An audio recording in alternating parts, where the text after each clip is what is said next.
hướng của họ miền này tha bầm play cà bịch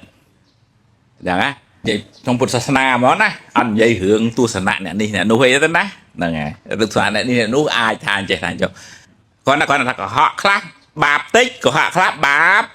chả là bạn ngheរឿងភាសាលោកខាងលិចគេហៅ white lie black lie អានឹងរឿងរបស់គេទេទស្សនៈរបស់គេទេប៉ុន្តែរឿងក្នុងធម៌ក្នុងពុទ្ធសាសនាហ្នឹងគឺលោកណែនាំកុំឲ្យបំផ្លែងការពិតអាម៉េចវាអញ្ចឹងទៅប៉ុន្តែឲ្យមានបញ្ញាផងក្នុងការនិយាយការពិតហ្នឹងឧទាហរណ៍ថាពេលហ្នឹងនិយាយទៅគាត់ច្រឡោតតោតោងគាត់ខឹងគាត់ទទួលយកអត់បានចាំពេលណារៀងស្ងាត់តិចទៅចាំអាចនិយាយគាត់បាននិយាយទៅអញ្ចឹងណា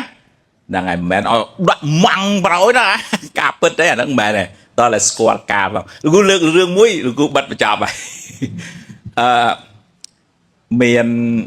លោកយាយម្នាក់និយាយចឹងមិនមែនឲ្យបងប្អូនទិញឆ្នោតទេណាព្រោះស្រុកគេហ្នឹងវាអញ្ចឹងមើល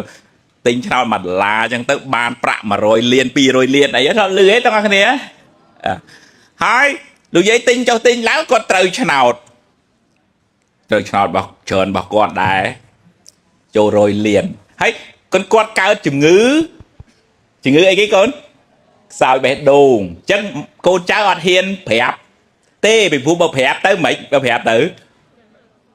ទៅអាចគាំងបេះដូងអញ្ចឹងគាត់ទៅជួលអ្នកជំនាញចិត្តសាស្ត្រដើម្បីនិយាយប្រាប់ដល់ម្ដាយហើយអ្នកចិត្តសាស្ត្រគេដឹងរបៀបនិយាយហ្នឹងគាត់ណានិយាយពង្រៀងចុះពង្រៀងឡើងបើកក្តោងពង្រៀងសមុទ្រវល់មកដល់ថាលោកយាយឧបមាថាបើលោកយាយត្រូវឆ្នោត100លានតើលោកយាយគិតថាម៉េចបាទហើយលោកយាយសួរគ្រូពេទ្យហ្នឹងវិញថាលោកគ្រូនិយាយមែនណាទេអាឧទាហរណ៍ថាបើមែនណា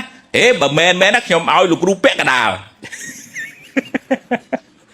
ដល់វគ្គលោកគ្រូពេទ្យសួរបញ្ជាក់យាយថាយាយនិយាយមែនណាថាខ្ញុំនិយាយមែនណាបើខ្ញុំត្រូវមែនខ្ញុំឲ្យលោកគ្រូពេទ្យពាក់កណ្ដាល